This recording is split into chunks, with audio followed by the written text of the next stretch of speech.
Hi, and welcome to Ones and Tooze, FP's economics podcast. Every week, we take a couple data points, use them to try to explain the world.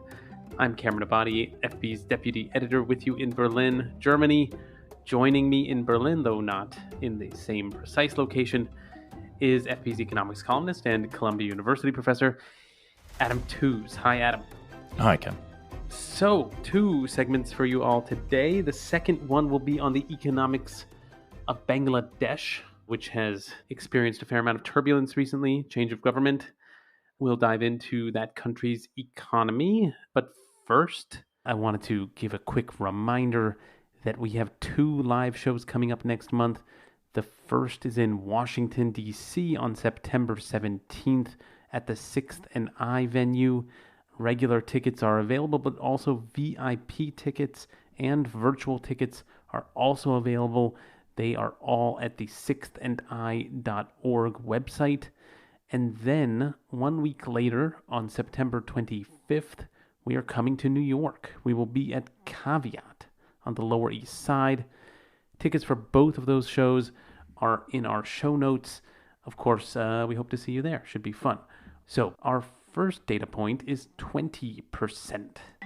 That is the amount by which food costs have risen since President Biden took office. Inflation, especially of everyday household products like groceries, has been at the center of this year's presidential election in the United States. And last week, Kamala Harris placed high prices at the center of her own presidential campaign. President Kamala Harris laid out her vision for combating one of the biggest issues for voters in this year's election, and one that has dogged the Biden-Harris administration. Costs are still too high. And on a deeper level, for too many people, no matter how much they work, it feels so hard to just be able to get ahead. Kamala Harris set to propose a federal ban on food and grocery price gouging. Polls, of course, have shown that the economy is the biggest issue for voters. That's also joined by a handful of other policies in the platform that she recently cobbled together, including a policy of removing taxes on tips for service workers. That's a policy she seems to have borrowed from the campaign for office by Donald Trump. So yeah, a handful of sort of smaller bore policies that Kamala Harris is hoping will be popular, and we thought we'd sort of take a closer look at these 2 policies in particular, see what exactly they amount to. So, Adam, when it comes to price gouging specifically, first off, I'm curious, that is a kind of vague term. I mean, what is the definition? Is there a precise definition of price gouging? Is that then, in fact, really happening when it comes to groceries, for example? And how would a law against price gouging even work? I know there are laws of this kind and on the state level, but how are they enforced? And what is the ultimate effect of those?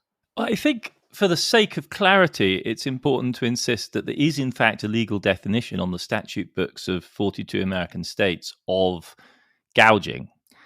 And it follows the strict meaning of the word also in regular language use, which is not just that prices are high and that somebody's making excessive profit, but it implies gouging, right? Gouging is an aggressive action. You gouge somebody's eyes out. You gouge somebody with a knife, right? So it's an aggressive attack. And the statutes on the books, say of California, for instance, are quite clear, because gouging is charging excessive prices under the conditions of a state of emergency as declared by the governor of the state of California.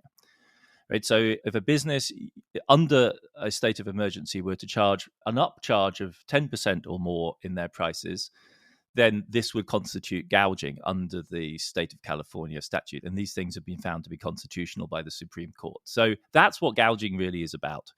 One, I think, could also conventionally mean it to be an instance where you had a desperate person who was desperate for an item of food, or somebody who was in dire straits and needed money to borrow. So kind of loan sharking would be gouging. All of these, I think, follow the actual meaning of the word. What it's come to mean in the present context in the US is something really quite different, which is a general sense of grievance about the fact that grocery prices have gone up by 20%, and there is some evidence, disputed but nevertheless quite strong, that a contributing factor to this is an increase in profit margins.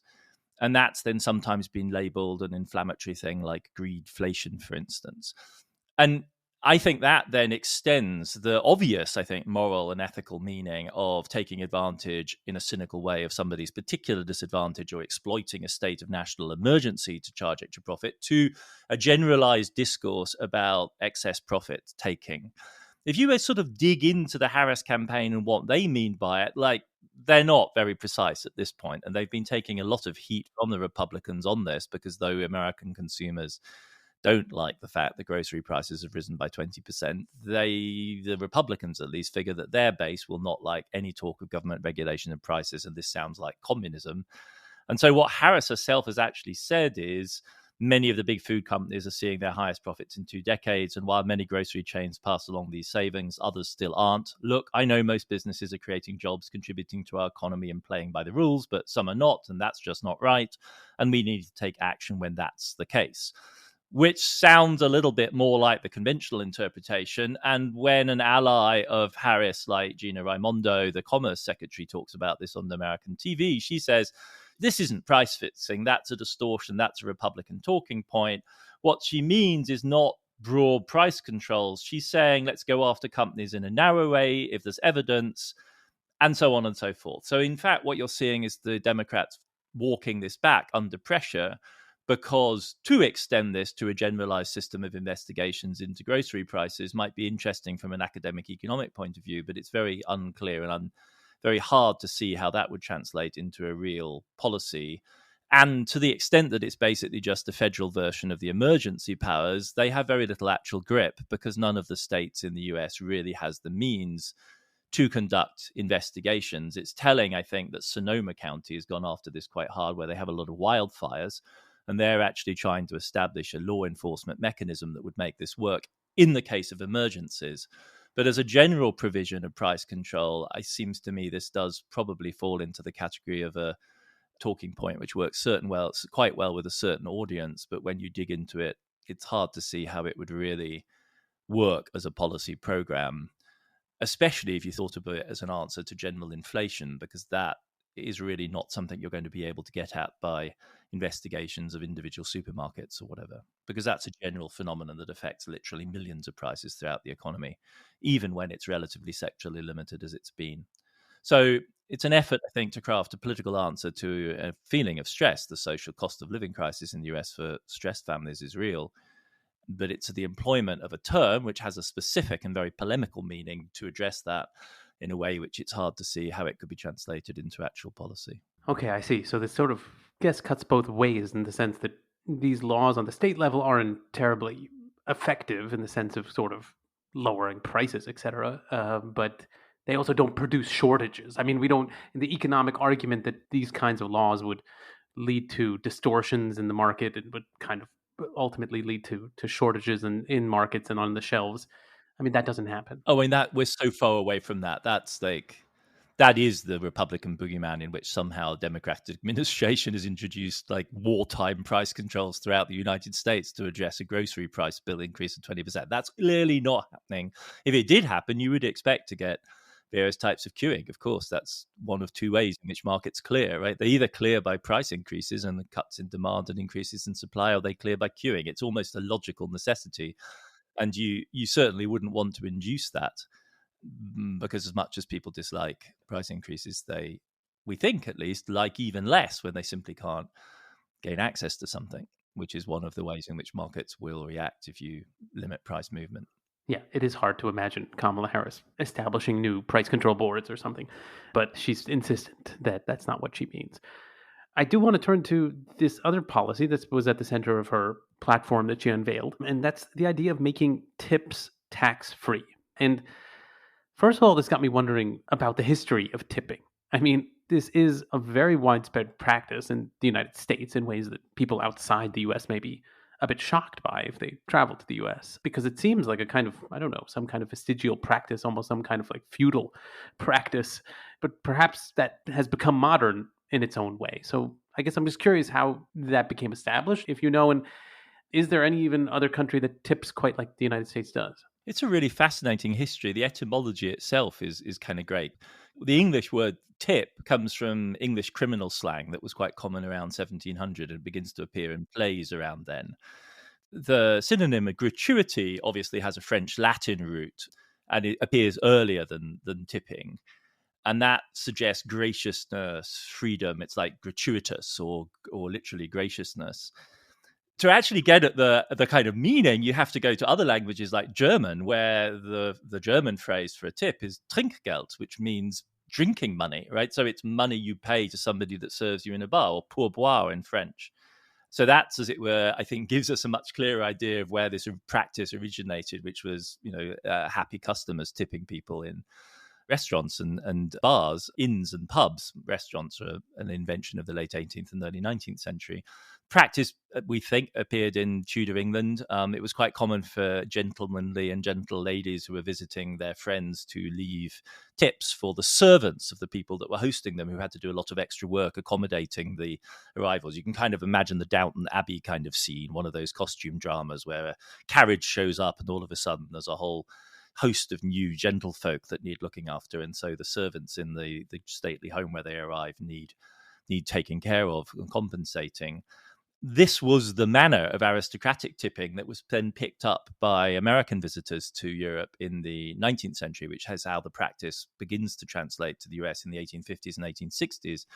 But it then also has this notorious and sort of characteristically American racialized history, in that the first institutionalized practice of large-scale tipping took place in the Pullman Railway service, the weighted and catered sleeper service that Pullman put on from 1859. And Pullman made a habit from 68 onwards, 1868 that is, of hiring freed black men, ex-slaves, who were correspondingly very poorly paid by Pullman, and whose compensation was made up by tips. So at that point, you establish this typical American model of low-paid service work being complemented by gratuities and tips that are added on top. So there is a kernel of the tipping relationship, which in the American case points to slavery and generally speaks to an aristocratic history.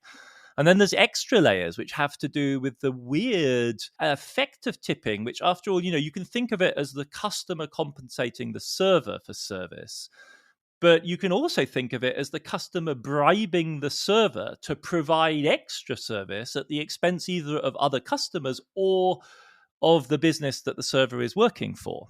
And so during the Prohibition period and during the emergence of the big hotel resorts of the early 20th century, there were struggles in the US over this question of whether customers should be allowed to tip, say, waiters working at buffet-style restaurants, where if you gave a tip, you would get a bigger portion. And of course, the waiter was happy to do it because they got the tip. And the customer was happy to get the extra portion, but the restaurant hotel complex was effectively handing out extra meals to people in exchange for this kind of low-level corruption that was going on. And it's out of that a sort of semi-formalized bargain emerges, which is then instituted in the New Deal of all periods. So in the labor laws of the 1930s, in 1938, in the Fair Labor Standards Act, the United States passes minimum wages for non-tipped workers and no minimum wages for tipped workers. So within American labor law, there is an established differentiation. And the first moment in which the US, in fact, introduced a minimum wage for tip workers was not until 1966. So the short answer to this is a very long answer rather to your question, which is no, nowhere else in the world has quite this instituted, complex, layered relationship with tipping as the US. And in the US, since the New Deal, it's actually been a formalized element of the labor code, which is really quite different from anywhere else that I know of or was able to find out about. Yeah, I mean, I do think this is very genuinely confusing for visitors to the United States because in that sense, tips are part of, many servers' wages, and then, it's not an optional gratuity in that sense. It's actually like a necessary part of their wage. Anyway, I do wonder, though, given that history, how should we think about a policy of making tips tax-free? I mean, what would the effects of that be, both in a kind of overall fiscal sense, but I guess also in a micro sense? I mean, would that also create a kind of incentive for the rich to exploit somehow? I mean, namely by kind of maybe structuring their own income as tipping somehow. Is that conceivable? It could be conceivable, but it's interesting just to dig into this to understand the degree to which it's institutionalized in the US. So the American Inland Revenue Service norms and rules require that if you receive tips, you have to keep an itemized list every day. You have to report that list to your employer. on the 10th of every month. And the employer then is required actually to deduct tax and Social Security and Medicare taxes on top of those tips. So there is, in fact, a formalized system of reporting. I always assume, frankly, that if you put cash down, it just disappears. And in many cases, it may already be untaxed. But from the point of view of an employed American person in a service sector job like this, if they declare it, it becomes part of their Social Security eligible income, and presumably the employer then matches that, and that creates a Social Security claim. The scale of this is really significant. There are, according to the US Census Bureau, over 2.25 million people working as waiters and waitresses in the US, predominantly younger people, and often migrants, are some of them without official paperwork. The total scale of restaurant bills in the US is in excess of $300 billion a year. So these people are collecting as wait staff huge amounts of money, $324 billion is the latest count I've been able to find. And as you know, in the US, it's not uncommon to tip in the range between 15 and 20%. So what we're talking about is a tip flow of between $40 and $60 billion a year. And that's only in the restaurant trade. So this is not bars and places like that where people also tip in the US. So we're talking about a substantial amount of money.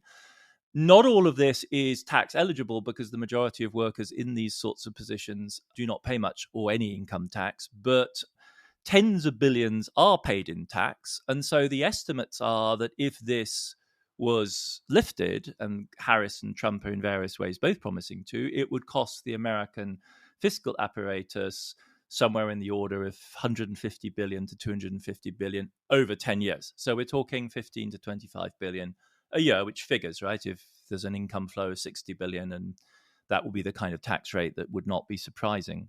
So it's a highly significant scale, and the larger the flow of income that was then declared as tip rather than as regular salary, the bigger the loss to the American fiscal apparatus, and it would only need to double for it to impose a much heavier penalty on US fiscal spending. These are big amounts of money. We're talking 15 to 25 to 30 billion a year. That's, that pays for a substantial federal program, a big weapons program, a large piece of the funding for the humanities or basic R&D in the United States. That's the kind of order of magnitude that we're talking about. So this is not chump change.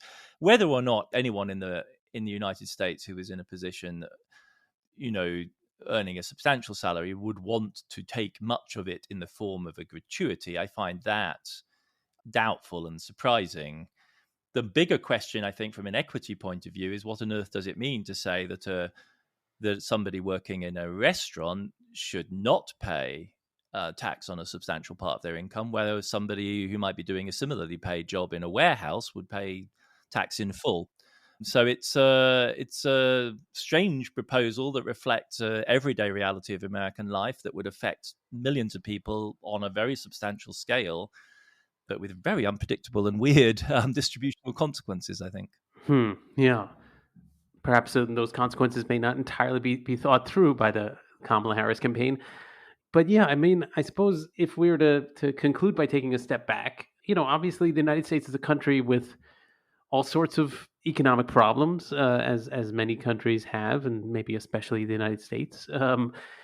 And yet, the policies at the center of Kamala Harris's platform are, the way you're describing them, somewhat symbolic, perhaps, maybe not entirely effectual, maybe not entirely thought through, to some extent designed to be popular or even populist in some extent. And I'm wondering how we should think about that in sort of democratic terms. Is this just kind of an unavoidable part of how elections work? You sort of create policies a bit as window dressing in an election and then hope to get elected and maybe see what happens next. Is this just how democracy works with economic policy? It's a particularly extraordinary case, in fact, because Trump, who triggered all of this, announced his tax-free tips plan at a rally in Nevada on June 9th, apparently on the suggestion of a waitress who chatted to him and said, "Hey, Donald, how about relieving me of the tax?" And he thought, great. So, he's giving a speech in one of his rambling speeches to to a group of folks in Nevada. And then he says, to those hotel workers and people who get tips, you're going to be very happy because when I get to office, we're going to not charge taxes on tips, people making tips, right? It's kind of a classic Trump off-the-cuff promise. But on the other hand, extremely calculated because Nevada's a swing state with 6 electoral votes in an incredibly tight race. And there are 300,000 folks working as waitresses and waiters in Nevada. It's the largest concentration of such workers in the United States, working in the leisure and hospitality sector, above all, of course, in places like Las Vegas, in the resorts there. And so it's this, it's almost the picture book case of a politician looking at a public, looking at an audience and saying, hey, what is the easiest giveaway that I could come up with, and offering it to the public. And by pressure of kind of log rolling, the Democrats have found it irresistible. The Democrats in Nevada almost immediately endorsed it. The trade union, the Culinary Workers Union, which is a mighty union in Vegas, because obviously if you shut a hotel down, the hotel just bleeds money immediately, has 60,000 workers. They like it when it comes from Harris. They've denounced it coming from Trump because obviously they regard him as a crook and a felon, as an enemy to organized labor in America, which is a perfectly reasonable appreciation of the situation. But it's a sort of snowballing move. Is it rational policy discourse as devised by technocrats in Washington, D.C. or anywhere else? Clearly not. But at the very least, it has the effect of causing folks like you and me to sit down and actually learn about the tip economy and realize how large it is and figure out that it's tens of billions of dollars that are at stake, and concern ourselves with this question. And if we are not going to do this for underpaid waiters and waitresses, what else are we going to do? Which is a very good question. And the answer coming, of course, from the Biden side is, look, it's all about the minimum wage. And what we should really be doing is instituting a decent minimum wage for everyone, regardless of whether they're tipped or not. And that's the way to go forward. So I don't think of it, it's a kind of disorderly policy process. It's transparently populist. But at some level, you could also say this is democracy in action for reals. And at the very least, what it does is to cause us to ask ourselves, how does this even exist? Like, how is it possible that millions of Americans rely on this essentially non-contracted but obligatory but not a necessary haphazard means of payment? So I find it productive, even if it's not, you could say, optimal or efficient, or how yes, technocratic policy making would be imagined. Yeah, I suppose there is something reassuring about that someone, a normal person attending a Trump rally, can sort of move both major political parties in specific directions just in passing. But yeah, I suppose the political economy of U.S. democracy just moves in that way. We'll see if there are any other bigger policies that get suggested. But I guess, as you pointed out, this is pretty big already. We should leave it off here for now. We will be back, though, in a second to talk about the economics of Bangladesh.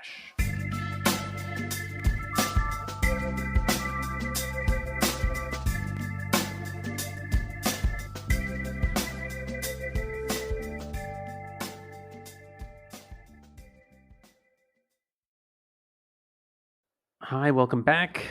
Our next data point is 650. That is the number of people who were killed in political unrest in Bangladesh between July 16th and August 11th.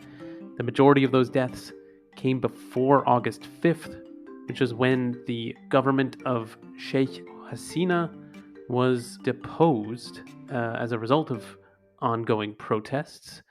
But the unrest hasn't completely come to an end ever since the new government, led by Muhammad Yunus, has taken office.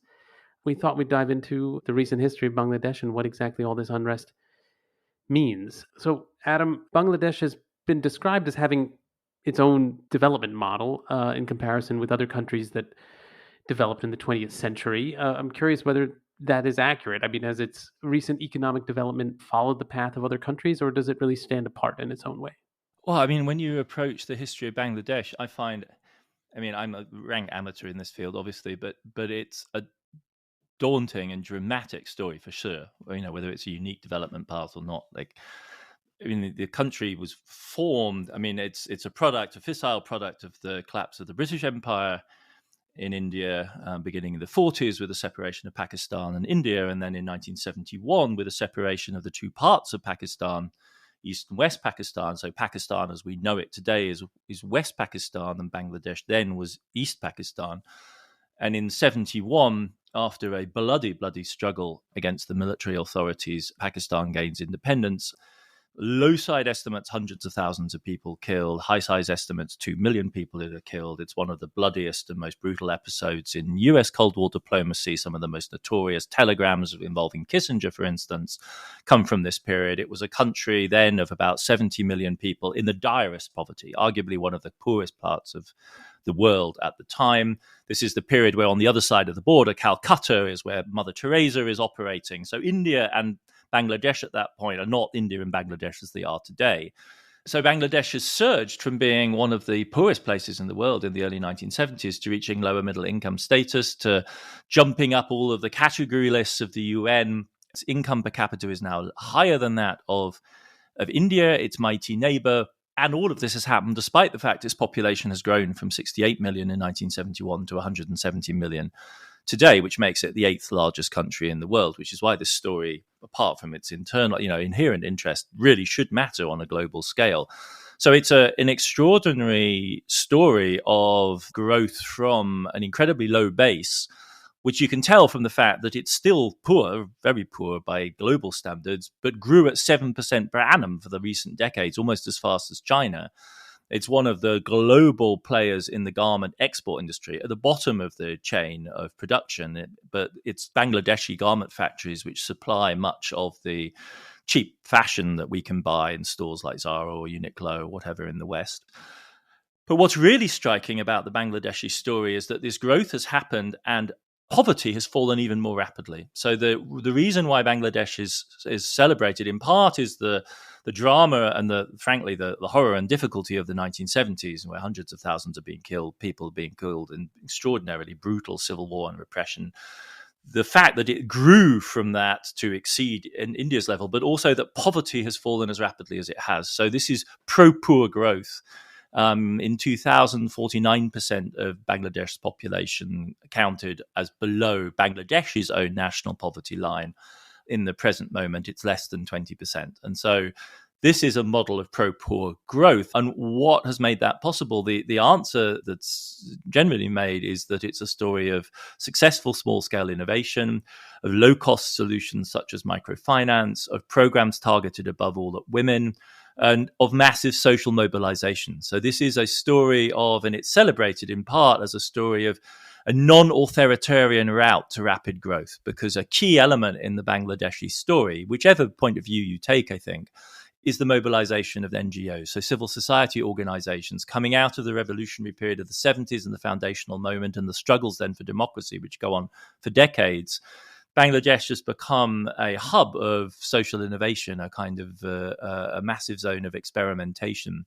And it's that which I think liberals love about the Bangladeshi story so much, or loved at least until Sheikh Hasina's final stage, which was one of brutal authoritarianism.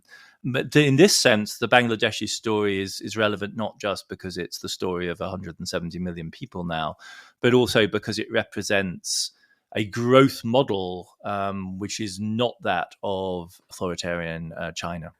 So then I'm curious what exactly is at stake ideologically in this government transition that just took place in Bangladesh. I mean, you mentioned Sheikh Hasina, who was in office from 2009 to obviously earlier this year, that she sort of ended as a kind of authoritarian.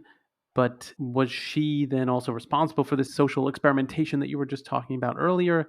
What sort of ideology did Hasina herself stand for?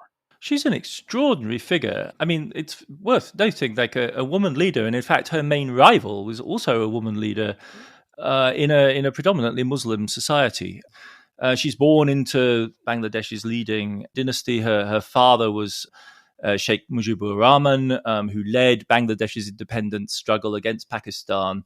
And she rose to prominence because in the violence of Pakistani politics of the day, her father and most of the rest of her family were assassinated in 1975. And she comes back from exile from India in the 1980s, and since then waged a prolonged struggle with the Bangladeshi National Party, the BNP, for power, which in recent years she has decided definitively in favor of her own party, the Awami League. And if you ask what's at stake, I think fundamentally in the current struggle, it is the power and the dominance and the repression with which the Awami League has imposed itself on Bangladesh and Bangladeshi politics. That's what the struggle was about. And very, very roughly put and broadly put, the crucial role of the Awami League is that it's a relatively secular party which does not see the destiny of Bangladesh as defined by its Islamic identity and its Islamic culture, as, for instance, has been true for Pakistan for much of its history. And most recently, the most violent repression of Hasina's rule was vented on hardline Muslims, some of whom were involved in a very violent terrorist attack on a restaurant that was very popular with Westerners in Dhaka. And she was then also involved in retribution against some of the Islamic radical officers involved in some of the worst repression in the early 1970s. There were retrospective trials and death sentences. So this also defines her position in the global sphere, which is that she put Bangladesh firmly outside the realm of political Islam and thereby effectively available as a partner for India, who had also sponsored Bangladesh's independence in the early 1970s.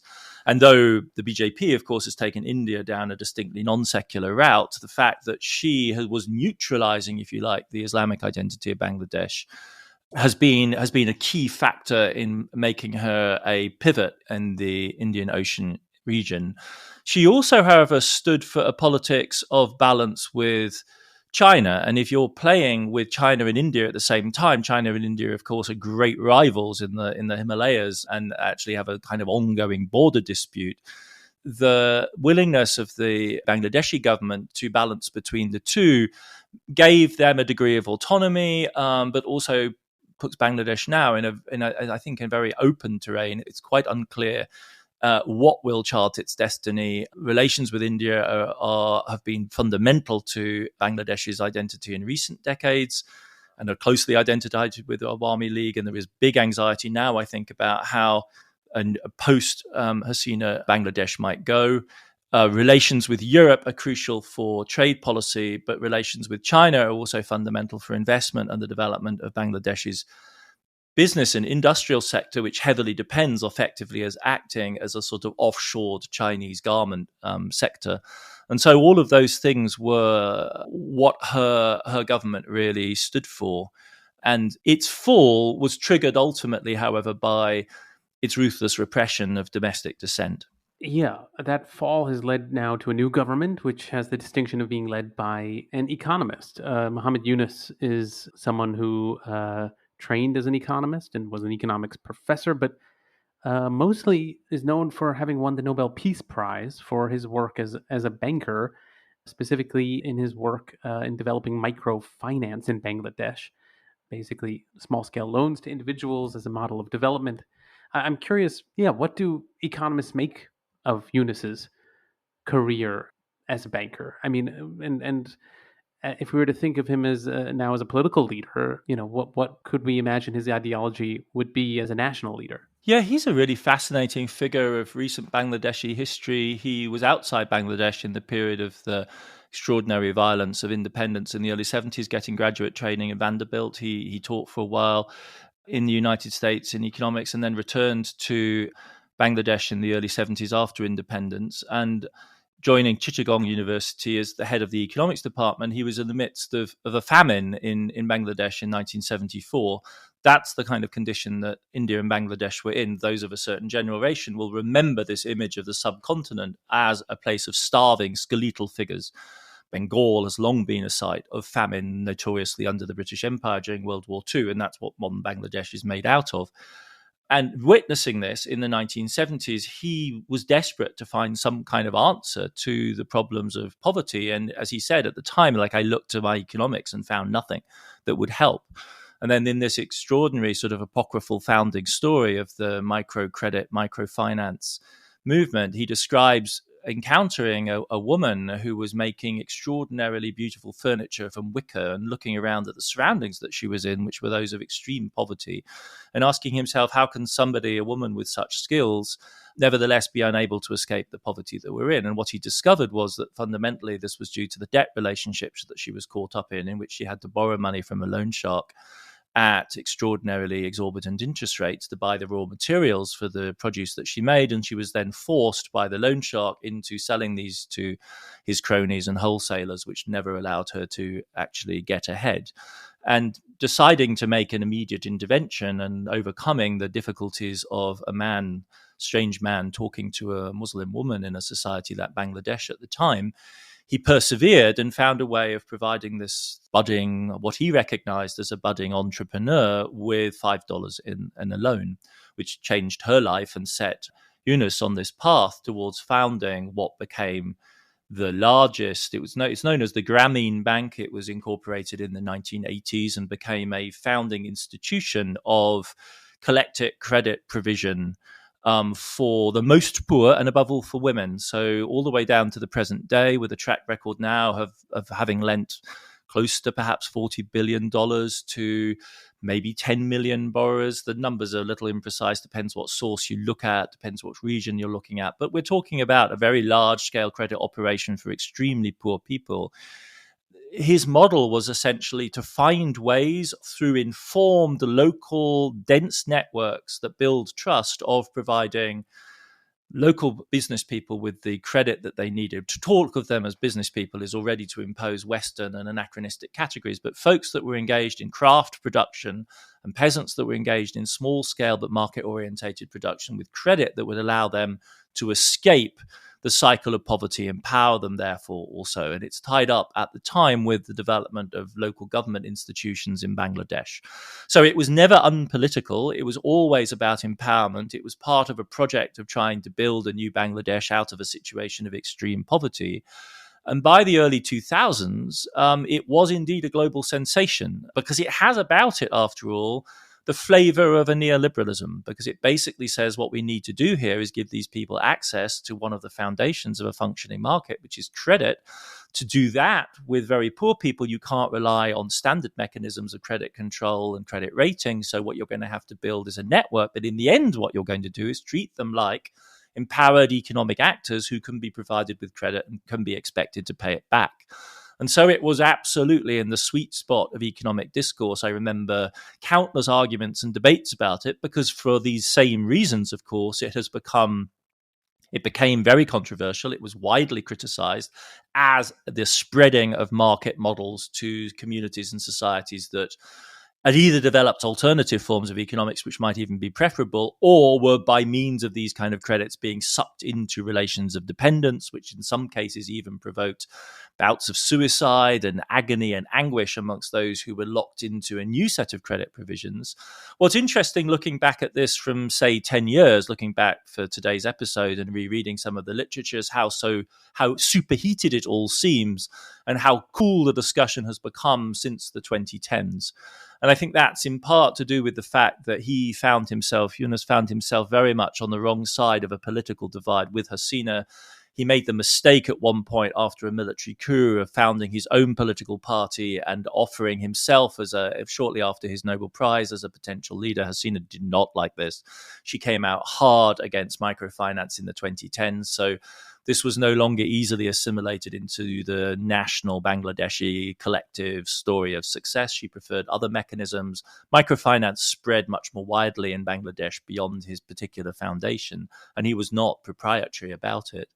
But I think the other reason that this has cooled down is I think maybe we've also gained some perspective on this movement, which essentially does things right, which we have long known from many different contexts that they were the right things to do. So it's not a magic bullet, it's not a silver bullet that will solve poverty everywhere. But if you look across high functioning, agrarian, petty production, craft economies across the world, they all tend to have this type of microcredit structure. If you look at the most high performing bits of the European economies, they have this kind of structure. It isn't, as a Nobel Peace Prize might suggest, if you like, the kind of, the holy grail of poverty relief. But it will make a difference on the whole. And the range of academic studies I was able to summon up from Google as a way of just getting an update of where the conversation is now, 10 years on, since I think the heat has largely gone out of the furor of the early 2000s, it would seem to broadly confirm that conclusion, which is that people with this kind of access to credit are better off than people without it. But it leaves them in a state of dependence on credit. It doesn't ultimately allow them to escape. And it by itself, as Bangladesh, after all, demonstrates, is permitting you to move from absolute misery and sort of debt penury to lower middle income, not, as it were, out into the sunlit uplands of middle or higher middle income development. But at that early stage, and in certain critical respects, it can be extraordinarily helpful. So much so that it's actually found imitation in some of the more tough and hard-up communities of the United States, where people also can't get credit, and where microcredit facilities have spread as well. So it's it's an interesting demonstration of the innovativeness, imagination, creativity of the Bangladeshi development scene, and a distinctive contribution from this Bangladeshi model. So we've been talking so far about these two camps, these two political sides. The Sheikh Hasina on one hand, who was deposed, Mohammed Yunus, who is now taken office. But the protests that led to the fall of Hasina were really led by students. This was really a youth-led revolt, and they don't necessarily fall into the Yunus camp themselves. Some of them are talking about starting a new political force, a new political faction, a party of their own. And yeah, this does represent a kind of major block of the country's population. About a quarter of the country is between the ages of 10 and 25. It's still undecided whether they will assume significant power. I'm curious whether, though, there are any precedents for this age group of them taking power in any significant way somewhere else in the world. I mean, should we imagine that an increase in democracy that would give young people more power, that could disrupt the country's development? Is that something we should imagine here? I mean, I think the political history, the political forces in play in Bangladesh are rich and highly specific. They themselves, some of the protests have labeled themselves as Gen Z, who are going to clean things up. You could perhaps feel a similar kind of pressure in the A4 revolution in China in 2022, which was also led by deeply frustrated high schoolers and college students. You could see much the same thing in the Arab Spring of 2011. Bangladesh is an instance of a society with massive demographic pressure. I mean, the median age of Bangladesh is below 26. So of those 170 million people, roughly 85 million are below the age of 26. That gives you an idea of just how large the scale of the pressure is. The immediate trigger for the protest was a Awami League proposal to quotarize the competition for the 3,000 precious, formal, secure civil service jobs that open up in the Bangladeshi civil service every year. It's estimated there are 400,000 new graduates competing for those jobs. So the idea that the Awami League would essentially, section off somewhere between a quarter and a third of those for the descendants of heroes of the 1971 revolution didn't go down well with contemporary Bangladeshis and was seen as yet another instance of favoritism.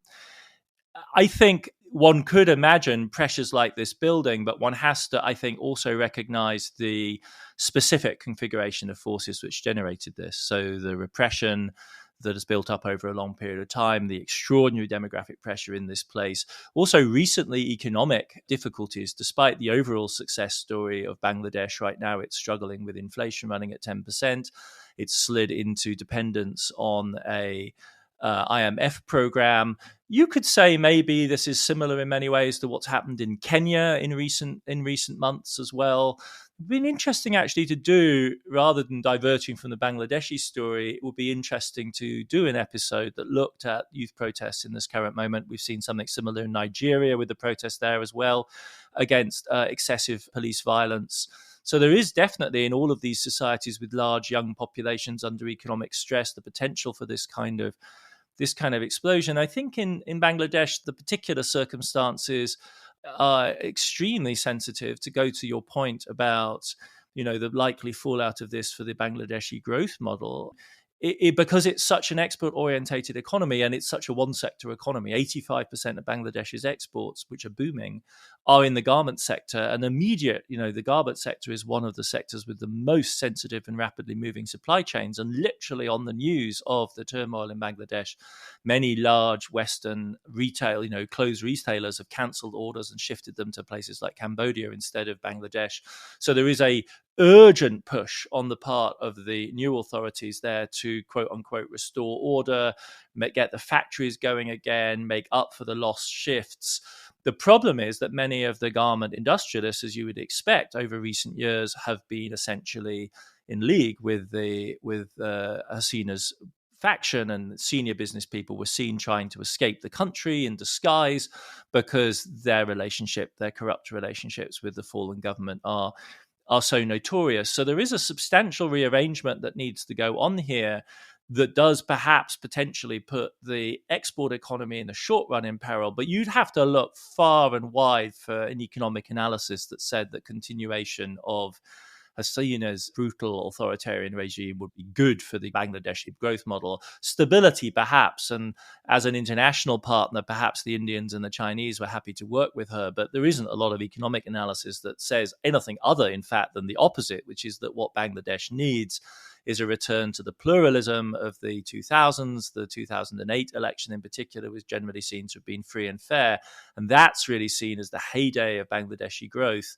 And I think the moment right now is one to celebrate that possibility. And it's urgent because apart from the pressures of demography and poverty and the precarity of Bangladesh's geopolitical position, of course, the other global radar screen on which Bangladesh features very large is climate change, because it is, after all, in the Bay of Bengal and subject to absolutely massive extreme weather events, and the possibility much of Bangladesh is extremely low-lying. In a typical demonstration of Bangladeshi competence and innovation, they have become extremely good at early warning radar. They've become very good at using weather forecasts so as to trigger alerts and move population out of the most dangerous areas. So the casualty rates in the latest large storms to hit Bangladesh are several orders of magnitude smaller than they were in the 1970s. But there's only so much you can do, and the UN projections suggest that Bangladesh could be facing 10% of its population, its current population, being made homeless by rising sea levels, which of course puts huge stress on Bangladesh and its growth model going forward. And I think that is a sort of a horizon that looms rather larger than the question of whether Bangladesh can somehow survive the demise of what in the end was a repressive and corrupt government. Yeah, this obviously was focused on the short-term implications of all of this, but yeah, there are much bigger issues that Bangladesh is facing. Perhaps we'll have occasion to return to those at some point. But for now, we will be back next week with new data points. Ones and Tooze is written and edited by me, Cameron Abadi, along with Adam Tooze. It's produced by Claudia Tatey, Laura Rossbrow-Tellem, Rob Sachs, and Dan Efron. This show is made possible through the support of foreign policy readers. If you're interested in news and analysis from around the world, consider subscribing. Listeners to Ones and Tooze even get a 15% discount. Just go to foreignpolicy.com/subscribe and use the promo code TOOZE at checkout. That's TOOZE. And listeners, as always, we love getting your feedback. You can leave voice messages on the Ones and Tooze homepage on foreignpolicy.com, or email us, podcast@foreignpolicy.com, or you can tweet us. That's @OnesandTwozePod. Thanks very much for listening, and we'll be back in your feed next week.